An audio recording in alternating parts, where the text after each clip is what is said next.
ప్రస్తుతం అధికార పార్టీలో మనం చూసాం రాయలసీమ కావచ్చు, దక్షిణ కోస్తా జిల్లాల్లో టికెట్ల మార్పులు, కొన్ని చోట్ల బదిలీలతో కొంతమందికి సీట్లు ఇవ్వని నేపథ్యంలో నెలకొన్నటువంటి పరిణామాలే ఇక్కడ ఉక్కిరి బిక్కిరి చేస్తున్నాయి. ఇక అంత పట్టు లేకపోయినప్పటికీ గతంలో గోదావరి జిల్లాలో కూడా వైసీపీకి అధిక స్థానాలే వచ్చాయి. ప్రస్తుతం అక్కడ ఆ పార్టీలో అంతర్గతంగా విభేదాలు కావచ్చు, అసంతృప్తులు నివురుగప్పిన నిప్పులా ఉన్నాయి. కొంతమంది శాసనసభ్యులు తమ దారి తాము చూసుకుంటున్నారు. ముఖ్యంగా పిఠాపురం కావచ్చు, ప్రతిపాడు వీరందరూ కూడా ఇవాళ నుంచి ప్రజల్లోకి వెళ్లడం, ప్రత్యేక కార్యక్రమాలకు కూడా శ్రీకారం చుట్టినటువంటి పరిస్థితి.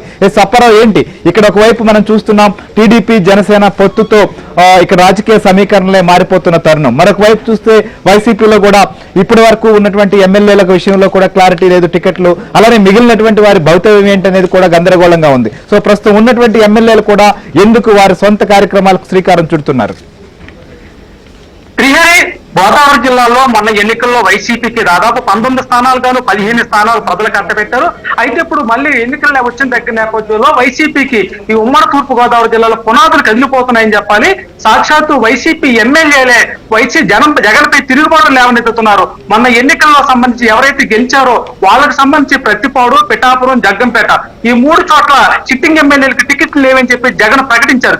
ఈ నేపథ్యంలో మొదట్లో జగన్ చెప్పినట్టు విన్నట్టు ఉన్న ఎమ్మెల్యేలు అందరూ కూడా ఇప్పుడు ఒక్కసారిగా తిరుగుబాటు లేవనెత్తి జగన్ పై ఒక రకంగా ధిక్కారం ద్వారా ముందుకెళ్లడంతో వైసీపీ తలలు పట్టుకుంటుందని చెప్పాలి. ముఖ్యంగా చూస్తే ఈ రోజు పిఠాపురం సంబంధించి సిట్టింగ్ ఎమ్మెల్యే పెన్నం దొరబాబు బర్త్డే నేపథ్యంలో వైసీపీకి సంబంధించి ఎక్కడ ఫోటోలు కానీ ఫ్లెక్సీలు కానీ జగన్ ఫ్లెక్సీలు కూడా లేకుండా భారీ స్థాయిలో పార్టీ కార్యకర్తలు కానీ వేలాది జనంతో కానీ ఒక బల ప్రదర్శన దిగుతున్నారు. అయితే ఈరోజు సాయంత్రానికి తాను వైసీపీని వీడే అవకాశం కూడా స్పష్టంగా వాళ్ళ ప్రకటన అయితే చేయబోతున్నారు. ఇప్పటికే జగ్గంపేట ఎమ్మెల్యే జ్యోతి చంటుబాబు అయితే తాజాగా పవన్ కళ్యాణ్ కూడా కలిసి పార్టీ మారుకోవడానికి దాదాపు నిర్ణయం వ్యక్తం చేశారు. అలాగే చూస్తే ప్రతిపాడుకు సంబంధించి ఎమ్మెల్యే పర్వత ప్రసాద్ తనకు టికెట్ నిరాకరించడంతో ఈ రోజు నుంచి ప్రజా దీవెని పేరుతో ప్రజల్లోకి వెళ్లి బల ప్రదర్శనగా తనకు టికెట్ ఎందుకు రాదో తాడో పేడో తేల్చుకుంటాని చెప్పి కూడా జగన్ కు సవాల్ ఇచ్చారు. ఓ రకంగా చెప్పాలంటే ఉమ్మడి తూర్పు గోదావరి జిల్లాలో ఈ 3 నియోజకవర్గాల్లో వైసీపీకి ఓ రకంగా పంచుకోటగా మొన్న ఫలితాలు వచ్చాయి. ఇప్పుడు ఎమ్మెల్యేలు అందరూ తిరుగుబాటు వ్యక్తం చేయడంతో వైసీపీ ఎక్కడికక్కడ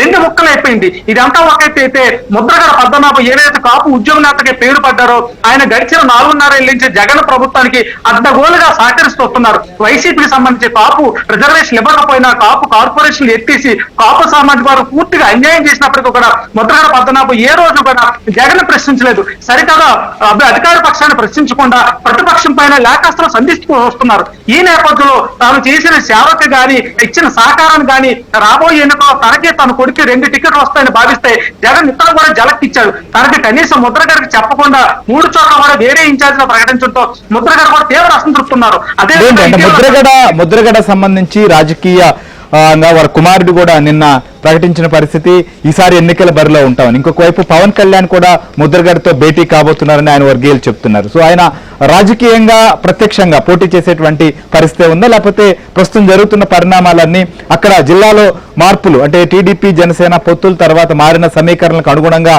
ఆయన కావచ్చు ఆయన అనుచరుల కదలికలుగా ఇవి చూడొచ్చా? నిజంగా ఒక రకంగా చెప్పాలంటే టీడీపీ జనసేన పొత్తు తర్వాత ఉమ్మడి తూర్పు గోదావరి జిల్లాలో ఈ 2 పార్టీల బలం అమాంతంగా పెరిగిపోయింది.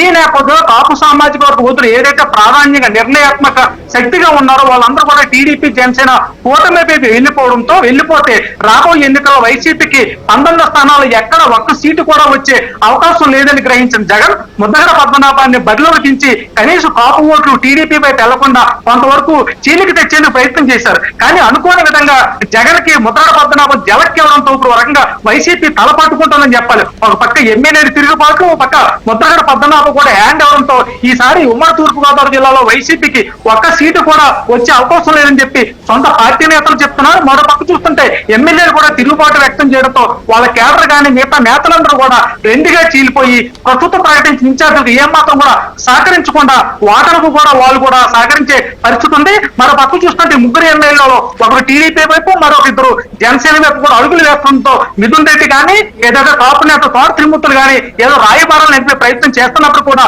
వాళ్ళెవరిని కూడా కలవడానికి అటు ముద్రగడ కానీ ప్రస్తుత సిట్టింగ్ ఎమ్మెల్యే గాని ఏమాత్రం ఆసక్తి చూపలేదు. దీంతో ఈ నష్ట నివారణ ఏం చేయాలా ఎవరైనా కూడా పార్టీ కాపాడుకో తెలియక వైసీపీ పెద్దలు తలపట్టుకుంటున్నారని చెప్పాలి.